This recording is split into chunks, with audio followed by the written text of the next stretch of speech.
several months of being back normal, every day, not having to leave the house with 40 pounds of armor on, until I got to the point where I felt, or at least presented myself as normal and what everybody remembered I was like before. And it takes a while after deployment, whether it's a combat deployment, whether it's a peacetime deployment, to get yourself back to that normal baseline again. If you have a natural transition, then you're managing it well. If you're not, you need to be able to seek some assistance.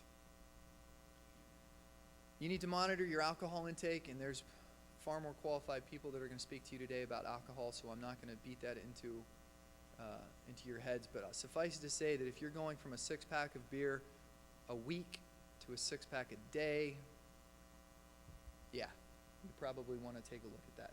And the same with your caffeine intake. I don't know where along my career the energy craze hit. I can't pinpoint the exact day, but I know that suddenly the PFTs got a lot better.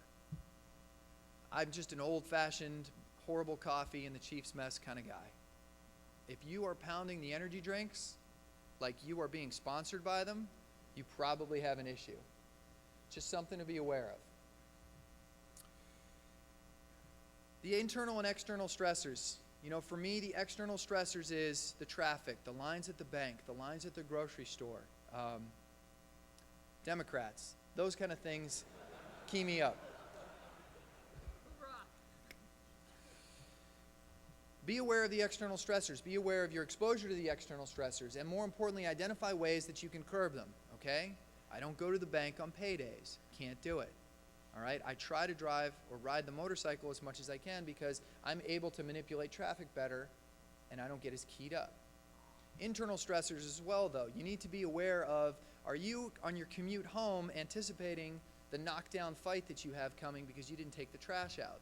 Are you keying yourself up so that as soon as you walk through the door, you're immediately criticized and you flash? Those are internal stressors, things that you might want to manage. There's several techniques that you can use, and there's far better people than I to tell you how to apply them. More importantly, for this discussion is just be aware of them. Be aware of managing those internal stressors. A lot of times we are our own worst enemies. We have performance anxiety, professional anxiety, we have relationship anxieties. Those anxieties segue into stress. Large and prolonged periods of stress can trigger our fight or flight response. And those kind of mental blocks prevent us from having a natural adrenaline rush followed by an adrenaline recovery. And it's when we get stuck in that that we have some of these negative behaviors. You need to be able to seek assistance from counseling, either military one source, or if you prefer to go through a private venue, couples counseling, anger management, stress management.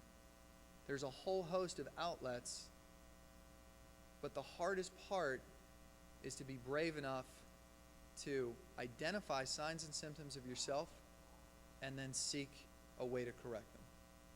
And it's taken me a period of time to identify some of the behavior patterns that I was exhibiting that needed assistance. Most of them came from somebody just like her, who basically said, yeah, you're not going to drive for a while. That was a pretty good wake-up call. I think I went a year one time without being allowed to drive. Okay, be a Marine on active duty and not drive for a year. See what that does to your number of friends that you have. So in closing, remember that as Marines, we have to be engaged enough to be familiar with those underneath us and adjacent to us to recognize when there is a problem. But more importantly, as a Marine, you have to be brave enough to recognize the problem within yourself and do something about it. Thank you very much.